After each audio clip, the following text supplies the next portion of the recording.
So, for example, one thing that China's doing is they're getting rid of all non-electric cars. And just this past month, China surpassed every other country. A Chinese car company that builds electric cars surpassed Tesla as the biggest electric car manufacturer in the world.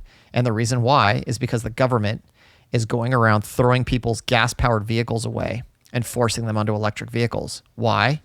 Because you cannot drive an electric car in that country unless it confirms your face, and then it can assess your social credit score.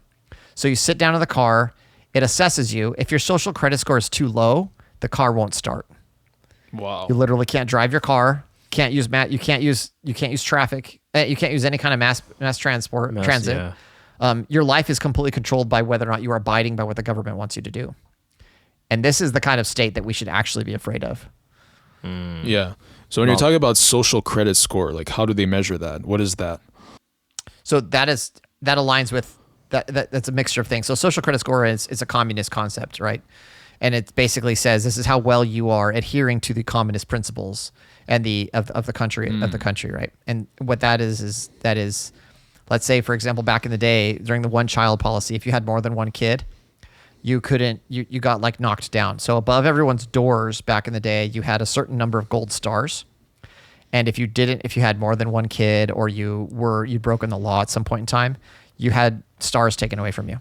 It's very childish, but it's literally what they do. And so you had individuals that were local to that area that was their responsibility to monitor and to maintain these assessments of all the citizens in that particular area. And now they can use Weibo instead of is that the tool? Yeah. So anyway, they have their social media tool that they don't use Twitter. They can't use Facebook. They have the government controlled version of that. And then all their interactions are done through that.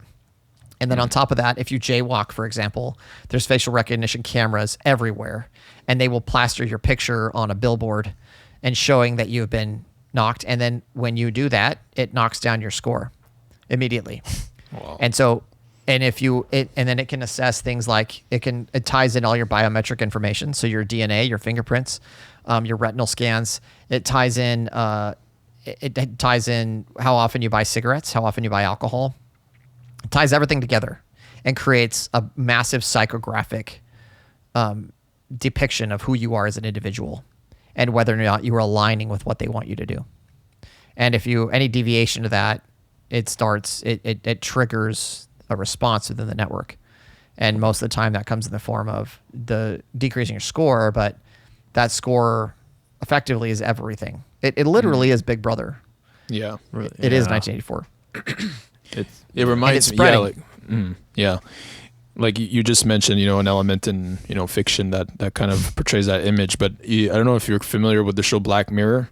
Oh yeah, yeah. So I know which episode you're talking about now. Yeah, so it reminds me of that, where in that episode there's like a girl that she wants to go to a wedding, I think, and like she gets like demoted every time she does something bad, and it's just super representative of what you just said. China is like a real life Black Mirror episode that's playing out, fucked. And completely Black Mirror. I knew, I'd heard about their social credit score. I didn't know to what extent it went. Like I knew about the if your social credit score was low, you couldn't take a plane or go on a train. But the car thing of them forcing you to drive electric cars just because they want to scan you and make sure you're allowed to drive. That's just that's wild. Absurd. Yeah. And there's a lot of extreme versions of what's happening with that, and it's definitely something that we don't want to be leaning towards in any way whatsoever. That's why I'm way against TikTok, is because they are using TikTok to collect on people outside of their country. Yeah, I know at one point TikTok was very contentious about national security, and I think when well, it's because they're owned by Tencent, who is partially owned by the government. Yeah. So TikTok can sit there all day long and say, no, we don't do these things, but it's just not true. There was a reporter recently who ended up who TikTok was basically going after because of the reporting that she was doing, because she was getting reports directly from a TikTok employee, and they were trying to find him by tracking her literally physically where she was, and then trying to coordinate and identify what TikTok employee was meeting with her. Okay. And then TikTok came back and eventually was like, yeah, we admit that we did that and we won't do it ever again. But they can't determine what their parent company is doing with the data they have, because the parent company has every right to take every piece of information that comes out of that. And so and then you have the different variants in China and on TikTok. If you're below the age of 14, the only information you're allowed to see is stuff about science or pro-Chinese imagery. Whereas the United States, I heard about that, yeah. they will promote different things through their algorithm, and they don't care because they know ultimately that it's bad for their kids. So they throttle it. Whereas the United States, they just crank it up as high as it'll go.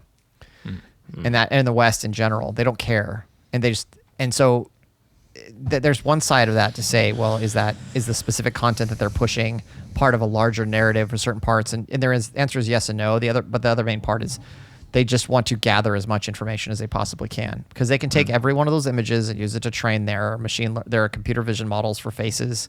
They can use it for behavior. They can use it for incidents. They can use it for response to particular incidents. They can correlate so much information with the metadata that is gathered from a tool like that. And then the privacy policy on it is garbage. Like they take so much information on that app. It's just it's completely reflective of what's happening at the rest of that country.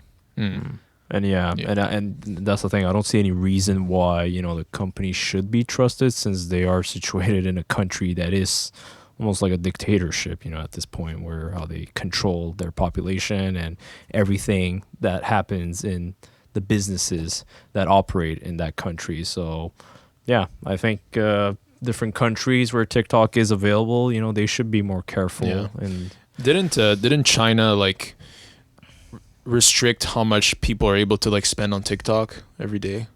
Yeah, they're only allowed to put on, depending on their age, they're only allowed to do it for a certain amount of time. And then also, depending on how much time you spend on social media in general, affects your social credit score.